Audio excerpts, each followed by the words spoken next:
Hello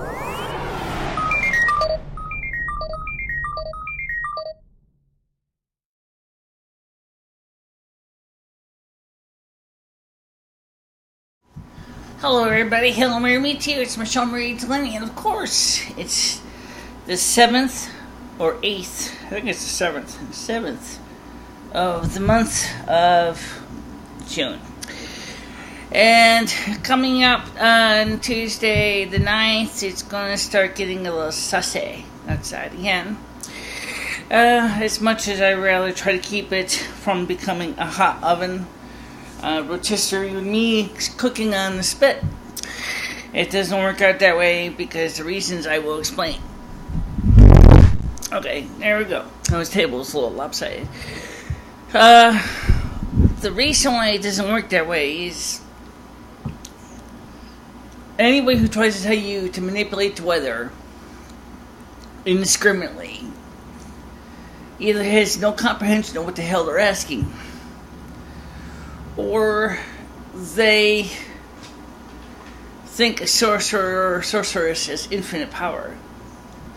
Now, come on up here, Mr. Cat. You haven't been here. Now, the truth is a sorcerer and a sorceress does not have infinite power. Oh my goodness, he's shedding. Yeah, I know he's shedding. I gotta brush him. You know. Come here, shed beast. He's shedding because of the same reason every other cat's shedding right now. He's hot. Yeah. Anyway, so as I was saying, sorcerers and sorceresses have to work with the powers that they have at hand. They don't always have the option to do infinite things, despite what you might hear on TV and see in movies. Sorcery requires that something has to be created or destroyed to make something else happen, because the energy of the universe is not infinite. It may seem like it, but it's not. Okay, so here we got this big warm front coming up from the south, and the barometric pressure of it is clearly higher, a lot higher than the colder air masses in the north. Okay? I mean, it's like a freight train. It's going to come in, and it's not going to be able to be stopped. Unless, and this is where it gets tricky, unless you either A, lower the barometric pressure of that warm front enough that it's going to be less of a clash and more of a kind of a gradual mix, which would be nice.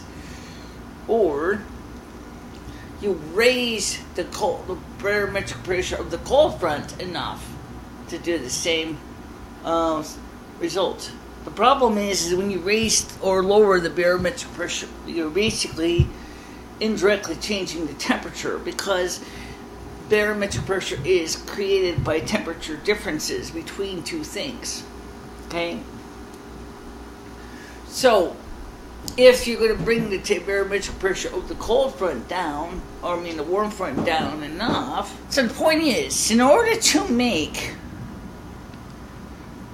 those barometric pressure changes, means that the temperature of the front has to change. Now things get a lot more complicated, because first of all, we also have to deal with the fact that it's a very strong warm front coming up, and it's got a lot of energy behind it. There are some times when weather steward or stewardess is going to just have to say, I'm not messing with this thing. And then there's times when we'll try, but because it's like a giant weather freight train, there's no way I'm going to get hit by this thing. Because the truth is, anytime you try to manipulate something one place, something else is going to usually give somewhere else. That's just the way it is. So you have to try to keep that in mind, that there's a balance that has to be upheld. I mentioned that in my winter workings as well. Winter, it's easier to do because of the fact is that you have the forces, in this case, of snow and cold, don't really have to compete much with a high warmer front, because the warmer front is only like a couple tenths of a millibar stronger than the cold front. But when you're dealing with summertime, it's a lot more than a few tenths. It's closer to hundreds of millibars difference. Hundredth of millibar difference between the two. So you have to deal with much stronger changes.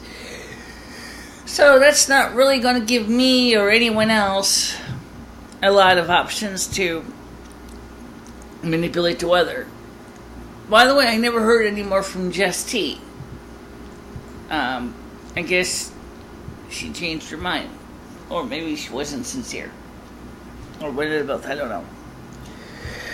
But anyway, we fixed the corset again, just quickly, and I took Lumi's suggestion. We used fishing line on it. It should hold up pretty well. I don't think the designer of this corset really realized how much torque a person who tight laces put on a corset. I mean, we put a lot of force on them. So it's fixed for now. But I guess there's not much to tell you. Oh yes, the internet at the house is working, but we were having some problems with the hardware. We got some of the hardware issues dealt with. Now it's time to start looking at the software issue.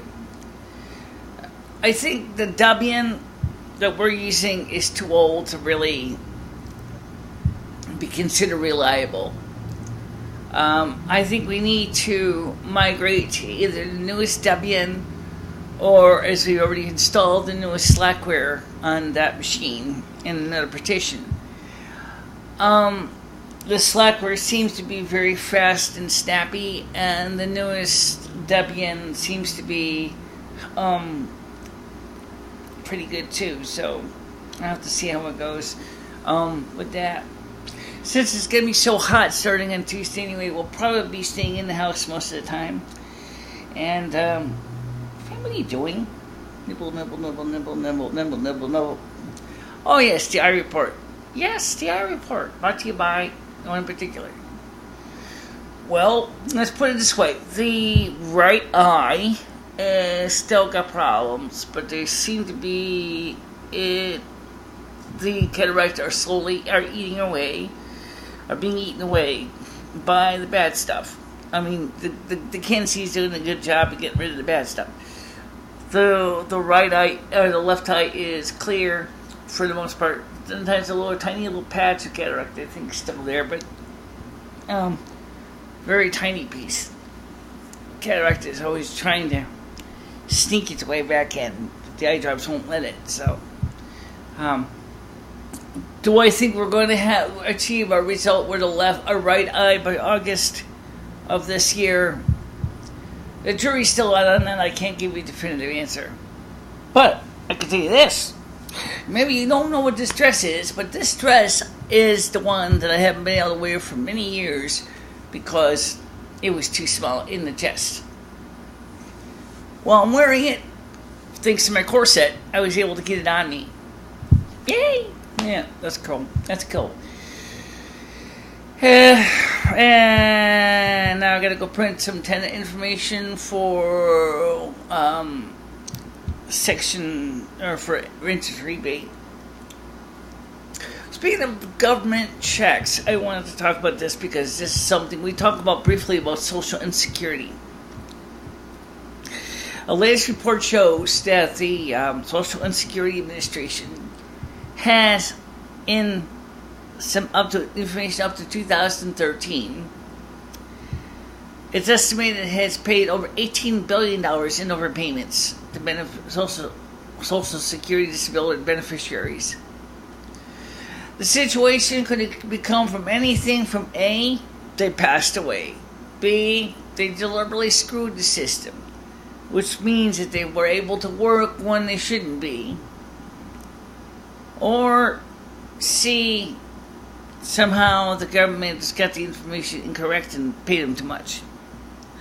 In the same report, not highlighted too much by the text, but it is in the corner, says that by the last 3 months of 2016, that would be October, November, and December, that's, yes, next year, they say unless Congress acts, the Social Security Disability Trust Fund will be empty.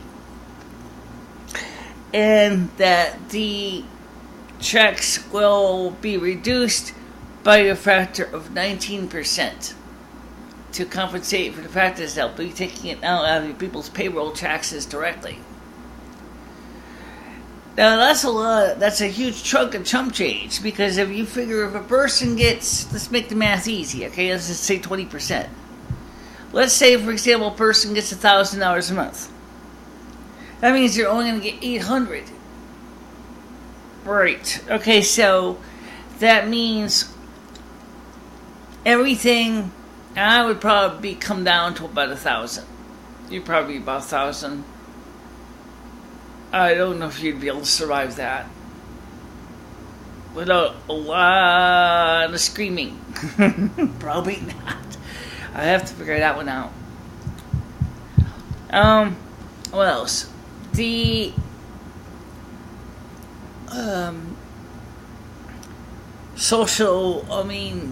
the other countries' systems of welfare benefits, including in the UK, already are a mess because of austerity.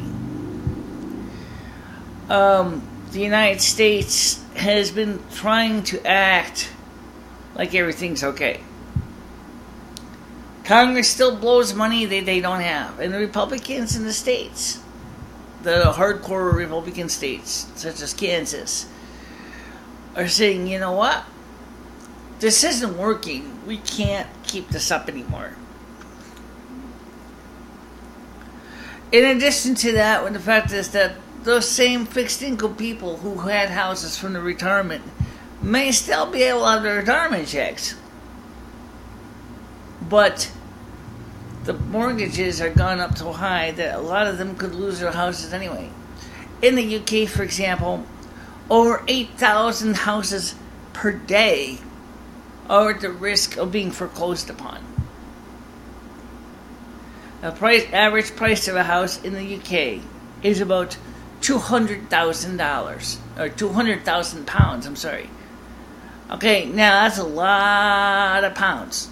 That's about 400,000 US dollars, approximately. Now, where's all this money coming from? It's not coming from me. I don't got that kind of cash. It's not coming from a cat. He doesn't work. I mean, he gets paid mice and rats. He doesn't get paid, money. I mean, he gets paid the hugging and the loving and then. Doesn't get paid from the charities such as Oxfam and all that. So where's all this money coming from? The sad truth is, it's not coming from, actually it's Oxfam. It's Oxfam.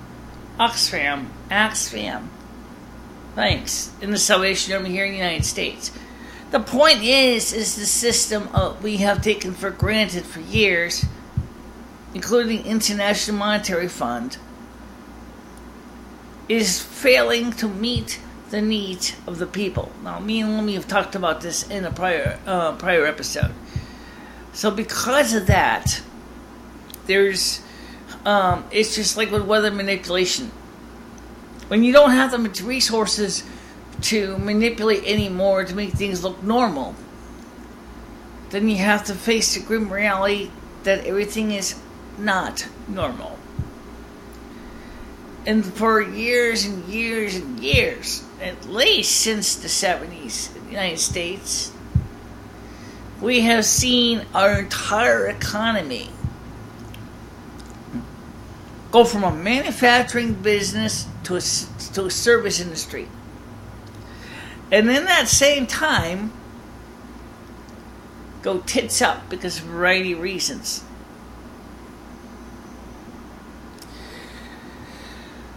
Well, I really don't know what to tell you what you're going to do about the economy.